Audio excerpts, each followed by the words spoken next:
শীতের নীরবতা ভেঙে ফাগুন হাওয়ায় জেগে উঠেছে বাংলার প্রকৃতি।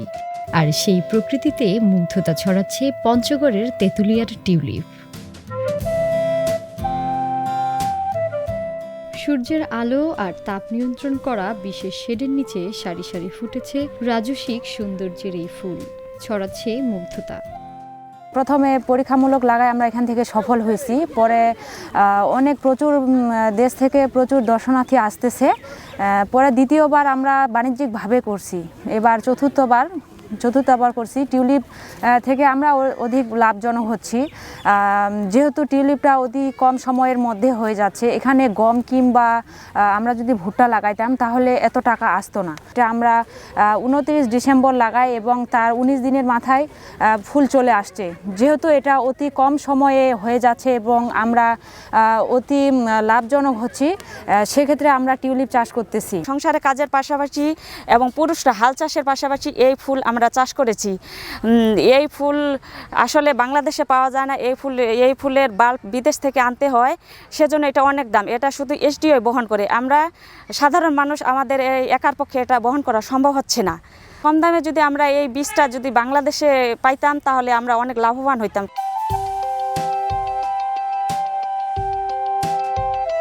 টিউলিপের বাগানে এসে কেউ কেউ ছুঁয়ে দেখছেন, কেউ ফুলের সঙ্গে সেলফি নিচ্ছেন, কেউ কেউ ফুল কিনে নিচ্ছেন বাড়িতে। সব মিলিয়ে টিউলিপের সৌন্দর্যে বিস্মিত সবাই। পিকনিকে এসেছি এবং এই টিউলিপ বাগানে এসে আসলেই খুবই ভালো লাগছে। একটা সুন্দর একটা জায়গা, দর্শনার্থীদের জন্য অনেক রোমাঞ্চকর হবে। এসে খুব ভালোই লাগছে, বিভিন্ন ধরনের ফুল দেখছি, অনেক সুন্দর সুন্দর রঙের, যা আগে কখনো দেখিনি। এত পরিমাণ ভালো লাগছে যে বলে বোঝানোর মতো না।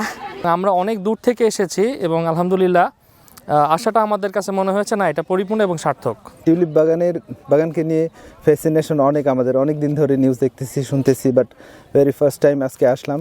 খুবই ভালো লাগতেছে, ডেফিনেটলি এটা একটা ইউনিক ফুল। এখানে আসি অনেক ভালোই লাগে, আমাদের বাড়ির পাশে এত সুন্দর একটা বাগান, আর দেখতেও ভালো লাগে, এনজয় করতেও ভালো লাগে। বাইরের অনেক মানুষ আসে, এখানে আসলে অনেকেরই মন ভালো হয়ে যায়। মনোমুগ্ধকর এই ফুল চতুর্থবারের মতো তেঁতুলিয়ায় ফুটেছে শুনে নেমেছে দর্শনার্থীর ঢল। দর্শনার্থীরা জনপ্রতি 50 টাকার টিকিট কেটে বাগানে ঢুকে উপভোগ করছেন এই ফুলের সৌন্দর্য। বেসরকারি উন্নয়ন সংস্থা ইকো সোশ্যাল ডেভেলপমেন্ট অর্গানাইজেশনের উদ্যোগে খামার পর্যায়ে করা হয়েছে টিউলিপ ফুলের চাষ। টিউলিপ ফুল চাষ প্রকল্পে 13 জন উদ্যোক্তা তাদের অক্লান্ত পরিশ্রম করে এই টিউলিপ ফুলের বাগান গড়ে তুলছে, যার ফলশ্রুতিতে আমরা এই সুন্দর একটা ফুলের বাগান এখানে দেখতে পাচ্ছি। তো টিউলিপ বাগানে সবচেয়ে বড় যেটা ব্যারিয়ার বা বাধা বলতে পারি, সেটা হচ্ছে যে বাল্ব সংরক্ষণ বা বাল্বটাকে নিয়ে আসা। প্রত্যেক বছর আমাদের নেদারল্যান্ড থেকে এই বাল্বগুলোকে নিয়ে আসতে হয়, যেটাতে হচ্ছে যে কোয়ারেন্টাইন ফি এবং ভ্যাট সহ আমাদের এবার 80 টাকার উপরে পড়ে গেছে।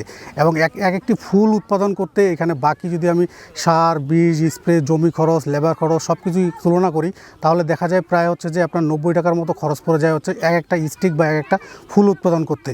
তবে তারপরেও আমরা আশাবাদী এই জন্যই যে এই টিউলিপ ফুল চাষ প্রকল্পকে কেন্দ্র করে এখানে ইকো ট্যুরিজম একটা সৃষ্টি হচ্ছে, যেটা হচ্ছে যে ইকো ট্যুরিজমে একটা ব্যাপক ভূমিকা পালন করবে বা ইতিবাচক ভূমিকা পালন করবে, যার ফলশ্রুতিতে আমরা চেষ্টা করতেছি এখানে শুধুমাত্র টিউলিপ নয়, বা টিউলিপের পাশাপাশি আরও অন্যান্য ফুল এবং ফসল, বিভিন্ন ধরনের ফসল এখানে কীভাবে উৎপাদন করা যায়, যেটাকে ইকো ট্যুরিজম এবং সারা বছর ব্যাপী হচ্ছে যে এই ধরনের প্রকল্প হাতে নিয়ে আমরা যাতে ট্যুরিস্টকে কেন্দ্র করে এখানে একটা ইকো ট্যুরিজম সৃষ্টি করতে পারি। পর্যটনের পাশাপাশি স্থানীয় পর্যায়ে আর্থসামাজিক উন্নয়ন ও কৃষি অর্থনীতিতে গুরুত্বপূর্ণ ভূমিকা রাখছে টিউলিপ বাগান।